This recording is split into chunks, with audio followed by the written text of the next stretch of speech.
Hi, welcome back to this channel. Should you not listen to the Chapter 4 Part 1, I would suggest you to listen to it first. You can find the video in my playlist. Without further ado, shall we start? Let's enjoy yourself with the book, A Study of History by Arnold J. Toynbee. Chapter 4 Part 2. Deterministic Solutions.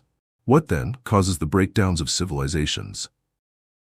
Before applying our own method, which involves the marshalling of the relevant concrete facts of history, we had better pass in review certain solutions of the problem which soar higher in search of their evidence and rely for proof either on unprovable dogmas or else on things outside the sphere of human history.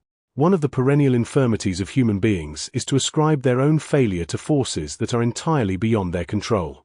This mental maneuver is particularly attractive to sensitive minds in periods of decline and fall, and in the decline and fall of the Hellenic civilization it was a commonplace of various schools of philosophers to explain the social decay which they deplored but could not arrest as the incidental and inevitable effect of an all-pervasive onset of cosmic senescence.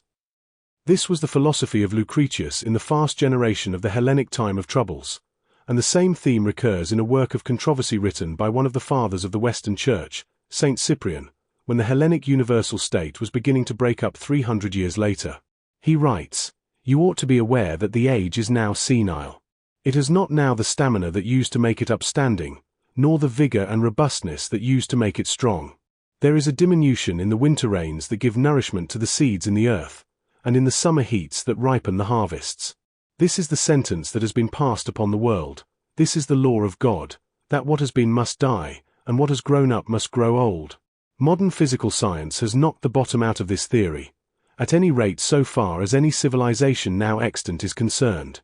It is true that modern physicists envisage, in an unimaginably distant future, a running down of the clock of the universe as a consequence of the inevitable transformation of matter into radiation, but that future is, as we have said, unimaginably distant. Sir James Jeans writes, taking a very gloomy view of the future of the human race, let us suppose that it can only expect to survive for 2,000 million years longer, a period about equal to the past age of the earth. Then, regarded as a being destined to live for 70 years and 10, humanity, although it has been born in a house only 70 years old, is itself only 3 days old. Utterly inexperienced beings, we are standing at the first flush of the dawn of civilization. In time the glory of the morning must fade into the light of common day, and this, in some far distant age, will give place to evening twilight, presaging the final eternal night. But we children of the dawn need give but little thought to the far-off sunset. However, our latter-day Western advocates of a predestinarian or deterministic explanation of the breakdowns of civilizations do not attempt to link up the destinies of these human institutions with the destiny of the physical universe as a whole. They appeal instead to a law of senescence and death with a shorter wavelength, for which they claim jurisdiction over the whole kingdom of life on this planet. Spengler, whose method is to set up a metaphor and then proceed to argue from it as if it were a law based on observed phenomena, declares that every civilization passes through the same succession of ages as a human being. But his eloquence on this theme nowhere amounts to proof, and we have already noticed that societies are not in any sense living organisms. In subjective terms, societies are the intelligible fields of historical study. In objective terms, they are the common ground between the respective fields of activity of a number of individual human beings, who are themselves living organisms but who cannot conjure up a giant in their own image out of the intersection of their own shadows and then breathe into this unsubstantial body the breath of their own life. The individual energies of all the human beings who constitute the so-called members of a society are the vital forces whose operation works out the history of that society, including its time span. To declare dogmatically that every society has a predestined time span is as foolish as it would be to declare that every play is bound to contain just so many acts. We may dismiss the theory that breakdowns occur when each civilization draws near the close of its biological lifespan, because civilizations are entities of a kind that is not subject to the laws of biology. But there is another theory which suggests that, for some reason unexplained, the biological quality of the individuals whose mutual relations constitute a civilization mysteriously declines after a certain or uncertain number of generations. In fact, that the experience of civilization is in the long run essentially and irremediably dysgenic. Etas parentum, paer avis, tulit numbers nequiors, mox turos progenium vitiosirem. This is to put the cart before the horse, and mistake an effect of social decline for the cause of it. For though, in times of social decline, the members of the declining society may seem to dwindle into pygmies, or to stiffen into cripples, by contrast with the kingly stature and magnificent activity of their forefathers in the age of social growth, to ascribe the malady to degeneration is a false diagnosis. The biological heritage of the Epigoni is the same as that of the pioneers, and all the pioneers' endeavors and achievements are potentially within their descendants' reach. The malady which inhibits the children of the decadents is no paralysis of their natural faculties but a breakdown of their social inheritance, which debars them from finding scope for their unimpaired faculties in effective and creative social action. This untenable hypothesis that a racial degeneration is the cause of a social breakdown is sometimes supported by the observation that, during the interregnum that intervenes between the final dissolution of a decadent society and the emergence of a newborn society related to it by affiliation, there is frequently a Völkerwanderung in which the population of the identical home of the two successive societies is treated to an infiltration of new blood. On the logic of post hoc propter hoc, it is assumed that the fresh access of creative power which the newborn civilization displays in the course of its growth is the gift of this new blood from the pure source of a primitive barbarian race. And it is then inferred that, conversely, the loss of creative power in the life of the antecedent civilization must have been due to some kind of racial anemia or pyemia which nothing but a fresh infusion of healthy blood could cure. In support of this view, an alleged case in point is cited from the history of Italy. It is pointed out that the inhabitants of Italy exhibited preeminent creative power in the last 4 centuries BC and again during a period of some 6 centuries from the 11th to the 16th century of the Christian era, and that these two periods are separated from one another by a millennium of decadence, prostration, and convalescence in which it seemed for a time as if virtue had gone out of the Italians altogether. These striking vicissitudes in Italian history would be inexplicable, say the racialists, if it were not for the infusion of the new blood of the invading Goths and Lombards into Italian veins during the interval between the two great ages of Italian achievement. This elixir of life produced in due course, and after centuries of incubation, the Italian rebirth or renaissance. It was for lack of fresh blood that Italy languished and declined under the Roman Empire after the demonic output of energy in the days of the Roman Republic. And this energy which burst into action with the rise of the Republic was doubtless itself the product of an earlier infusion of fresh barbarian blood during the Völkerwanderung which preceded the birth of the Hellenic civilization.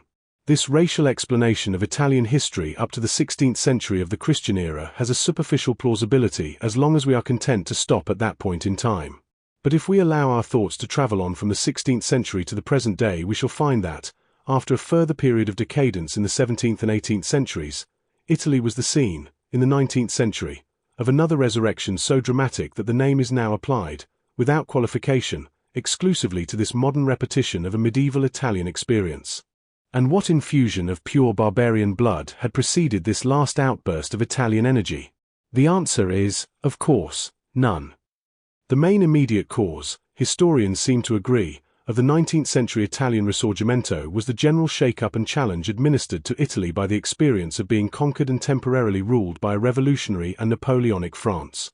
It is not more difficult to find non-racial explanations for the previous rise of Italy at the beginning of the second millennium of the Christian era, and for her still earlier decline which declared itself in the course of the last 2 centuries BC.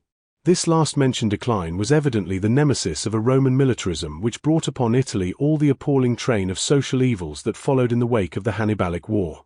The beginnings of social recovery in Italy, during the post-Hellenic interregnum, can be traced with equal certainty to the work of creative personalities of the old Italian race, more particularly to Saint Benedict and to Pope Gregory the Great, who are the fathers not only of the rejuvenated Italy of the Middle Ages but of the new Western civilization in which the medieval Italians were participants.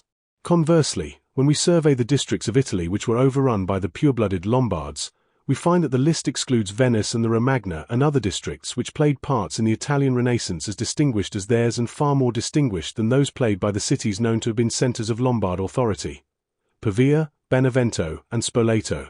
If we wanted to furbish up a racial explanation of Italian history, we could easily submit evidence that Lombard blood had proved a taint rather than an elixir. We can drive the racialists out of their one remaining stronghold in Italian history by suggesting a non-racial explanation for the rise of the Roman Republic. It can be explained as a response to the challenge of Greek and Etruscan colonization. Were the native peoples of the Italian peninsula to resign themselves to that choice between extermination, subjugation, or assimilation which had been forced by the Greeks on their cousins in Sicily and by the Etruscans upon the natives of Umbria?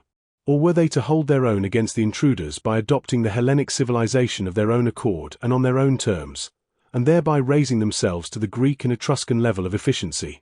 The Romans decided to make this latter response, and in taking this decision they became the authors of their own subsequent greatness. We have now disposed of three deterministic explanations of the breakdowns of civilizations. The theory that they are due to the running down of the clockwork of the universe or to the senescence of the earth. The theory that a civilization, like a living organism, has a lifespan determined by the biological laws of its nature. And the theory that the breakdowns are due to a deterioration in the quality of the individuals participating in a civilization, as a result of their pedigrees accumulating too long a tail of civilized ancestors. We have still to consider one further hypothesis, generally referred to as the cyclical theory of history. The invention of this theory of cycles in the history of mankind was a natural corollary to the sensational astronomical discovery, apparently made in the Babylonic society at some date between the 8th and 6th centuries BC, that the three conspicuous and familiar cycles, the day and night, the lunar month and the solar year, were not the only examples of periodic recurrence in the movements of the heavenly bodies, that there was also a larger coordination of stellar movements embracing all the planets as well as Earth, Moon, and Sun, and that the music of the spheres, which was made by the harmony of this heavenly chorus, came round full circle, chord for chord, in a great cycle which dwarfed the solar year into insignificance. The inference was that the annual birth and death of vegetation, which was manifestly governed by the solar cycle, had its counterpart in a recurrent birth and death of all things on the timescale of the cosmic cycle. The interpretation of human history in these cyclic terms evidently fascinated Plato, Timaeus, 21e 23c, and Politicus, 269c 273, and the same doctrine reappears in one of the most famous passages in Virgil, from the 4th Eclogue. Ultima cumii venit im carminis aeters, magnus ab integro seclorum nascitur ordo. Im redit et Virgo, redunt Saturnia regna, im nova progenies calo dimittitur alto. Alter erit turn typhes et altera quae vihat argo delectos heroas, erant etiam altera bella at citrum ad Troiam magnus mittitur Achilles. Virgil uses the cyclic theory to adorn a paean of optimism inspired by the Augustan pacification of the Hellenic world. But is it a matter for congratulation that the old wars will be refought? Many individuals who have had reasonably successful and happy lives have declared with conviction that they would not like to live them over again, and is history at large more worthy of an encore than the average biography?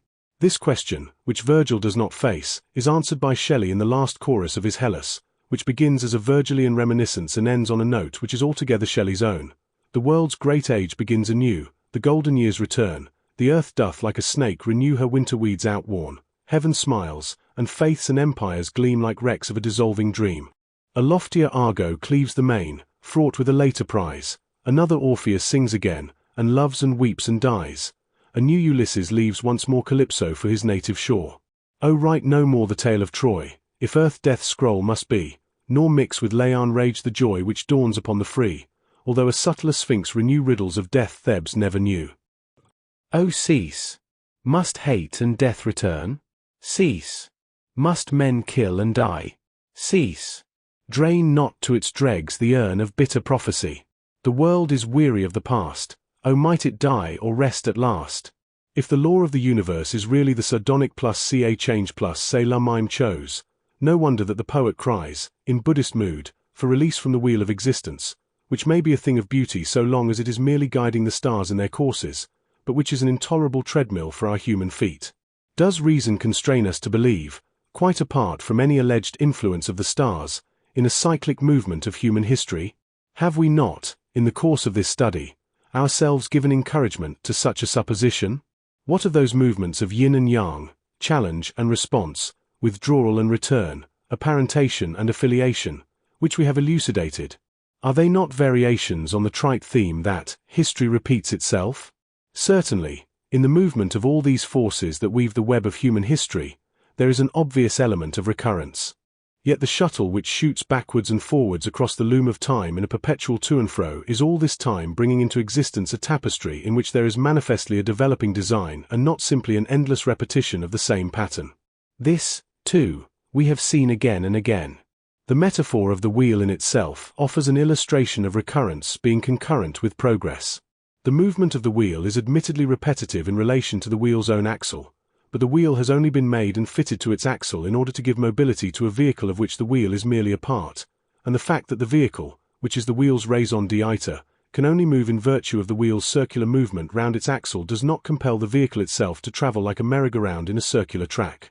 This harmony of two diverse movements, a major irreversible movement which is born on the wings of a minor repetitive movement, is perhaps the essence of what we mean by rhythm. And we can discern this play of forces not only in vehicular traction and in modern machinery but likewise in the organic rhythm of life. The annual procession of the seasons, which brings with it the annual withdrawal and return of vegetation, has made possible the secular evolution of the vegetable kingdom. The somber cycle of birth, reproduction, and death has made possible the evolution of all the higher animals up to man. The alternation of a pair of legs enables a walker to cover the ground. The pumping actions of the lungs and the heart enable an animal to live out his life. The bars of music and the meters and stanzas of poetry enable the composer and the poet to expound their themes. The planetary great year itself, which is perhaps the origin of the whole cyclic philosophy, can no longer be mistaken for the ultimate and all-embracing movement of a stellar cosmos in which our local solar system has now dwindled to the diminutiveness of a speck of dust under the mighty magnifying lenses of our latter-day Western astronomy. The repetitive music of the spheres dies down to a mere subsidiary accompaniment, a species of Alberti bass, in an expanding universe of star clusters which are apparently receding from one another with incredible velocity, while the relativity of the space-time framework gives to each successive position of the vast astral array the irrevocable historic uniqueness of a dramatic situation in some play in which the actors are living personalities. Thus the detection of periodic repetitive movements in our analysis of the process of civilization does not imply that the process itself is of the same cyclic order as they are. On the contrary, if any inference can legitimately be drawn from the periodicity of these minor movements, we may rather infer that the major movement which they bear along is not recurrent but progressive. Humanity is not an Ixion bound forever to his wheel nor a Sisyphus forever rolling his stone to the summit of the same mountain and helplessly watching it roll down again. This is a message of encouragement for us children of the Western civilization as we drift today alone, with none but stricken civilizations around us. It may be that Death the Leveler will lay his icy hand on our civilization also. But we are not confronted with any saver necessitors. The dead civilizations are not dead by fate, or in the course of nature, and therefore our living civilization is not doomed inexorably in advance to join the majority of its species.